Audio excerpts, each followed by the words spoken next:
Hey Reddit, Mia here. I've been holding on to this story for a few days now, trying to cool off, but honestly, I'm still furious. I figured it's time to share, because if anyone will appreciate the absurdity and sheer injustice of what went down, it's you all. This happened just last week, and I'm still shaking my head about it. Let me set the scene.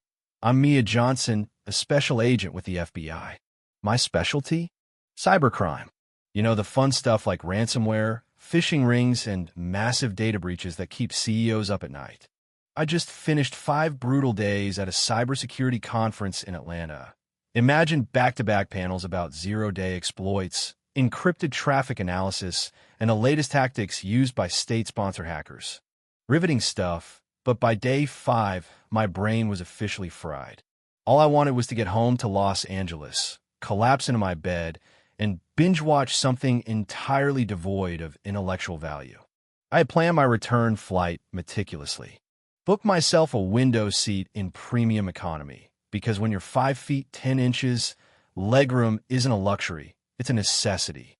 Thanks to my platinum status, perks of being constantly on the move for work, I pre-boarded early, stowed my carry-on, and settled into seat 14A. Noise-canceling headphones on, a paperback thriller in hand, about a rogue spy, because sometimes you need cheesy fiction to remind yourself the real world isn't that crazy, and a surprisingly decent glass of Chardonnay resting on my tray table. Life was not bad. And then she boarded. I didn't catch her name at first, but you'll understand soon why I started mentally calling her Claudia. Picture the full package. Platinum blonde hair, so perfectly styled it defied the laws of physics. Designer sunglasses perched on her head like a crown. An oversized handbag with some gaudy logo slung over her shoulder, and an expression so smug you'd think she personally invented first-class travel. The aura of entitlement practically radiated off her. You know the type. I clocked her the second she stepped into the cabin, and my gut told me something was coming. I just didn't expect it to spiral the way it did. Buckle up, Reddit, because what happened next is something out of a bad social experiment. The confrontation begins. Claudia reached my row and stopped, dead in her tracks.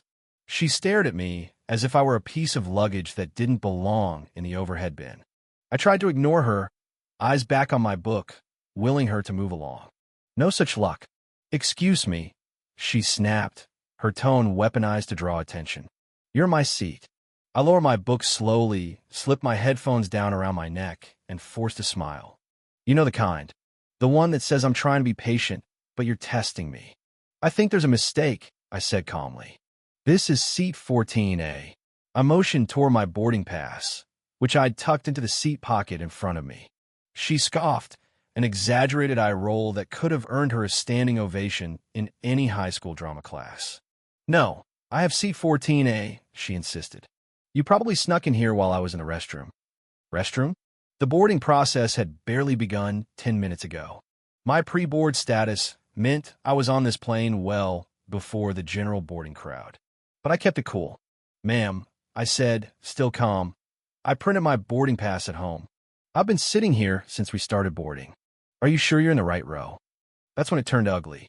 She looked me up and down, her gaze lingering a second too long on my brown skin. And then, with a sneer, she muttered, "It's not surprising. Someone like you probably doesn't even know how to read a boarding pass." The words hit like a slap.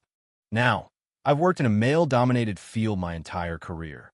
I'm used to microaggressions, sideways comments, and the occasional backhanded compliment. But this was blatant, public, and laced with ugly racism. The surrounding passengers were starting to take notice. You could feel the air thicken as heads turned and whispers spread like wildfire. I kept my voice steady, repeating, "I pre-boarded. I'm in seat 14A. If you'd like, we could get a flight attendant to check." But logic wasn't about to pierce Claudia's bubble of entitlement.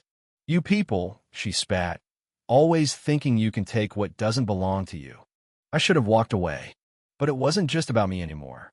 It was about every person who's ever been made to feel like they don't belong. The situation escalates. Claudia raised her voice. "This woman stole my seat. Get her off the plane. She's a thief." Her shriek echoed through the cabin. Phones came out, passengers started recording. I could feel my blood pressure rise, but I kept breathing slow and steady. I wasn't going to let her paint me as the angry black woman trope. Two flight attendants approached. One of them, a young man named Jake, his expression a mix of sympathy and frustration. He tried reasoning with her. "Ma'am, let's look at your boarding pass. I don't need to show you anything." Claudia barked. "I know where I'm supposed to sit." "She's lying. She probably has a fake ticket. I want her arrested." The accusation hung in the air. Arrested? I was stunned. I'm a federal agent, and here she was accusing me of being a criminal based solely on the color of my skin. That's when I made a choice. Time to bring out the badge. I reached into my bag and pulled out my credentials, flipping open my badge and ID. "Ma'am," I said, my tone calm, but carrying authority, "I'm Special Agent Mia Johnson with the Federal Bureau of Investigation. I highly suggest you stop making false accusations." Silence. Claudia's mouth opened and closed, but no sound came out. Her face drained of color like someone hit the dimmer switch on her entire existence. The cabin fell silent. All eyes were now on me, then back on her. Jake visibly relaxed, mouthing a silent "thank you." His partner stepped in, quietly ushering Claudia away from my row as I tucked my badge back into my bag. "I suggest you find your correct seat, ma'am," I added, and refrain from harassing passengers. Claudia didn't argue. She didn't even make eye contact.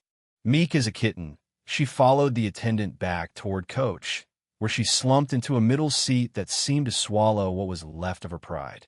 Aftermath and karma at 35,000 feet.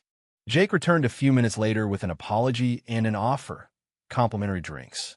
"You handled that with more grace than I could have," he said. "Make it a double," I smiled. Chardonnay never tasted so sweet. The rest of the flight was mercifully uneventful. I finished my book, watched an old sitcom, and managed a nap. Claudia stayed quiet in row 26, never once looking in my direction. But karma wasn't done. As we deplaned at LAX, I watched Claudia stumble, her overstuffed handbag spilling its contents across the aisle. Sunglasses, makeup, and icing on the cake. Her passport skidded several feet away. I walked past her, silent but smiling on the inside. No words needed. The final twist. A few days later, I received an email from the airline. They'd completed an investigation. Turns out Claudia had booked seat 14B, not 14A. She'd been wrong from the start. The flight attendant who escorted her overheard her bragging about trying to get me kicked off the plane. He reported it. The airline apologized and gave me a voucher for a future flight. Vindication. Lessons learned. So Reddit, here's the moral of the story. Don't be a Claudia. Entitlement and prejudice are ugly, and they can have consequences you didn't see coming. Don't judge by appearances. I'm a black woman, yes. I'm also a special agent with the FBI. Don't assume you know someone's story. Double-check your seat assignment. Seriously, it's not that hard. Karma's real. Sometimes it's poetic justice, like tripping in an airplane aisle.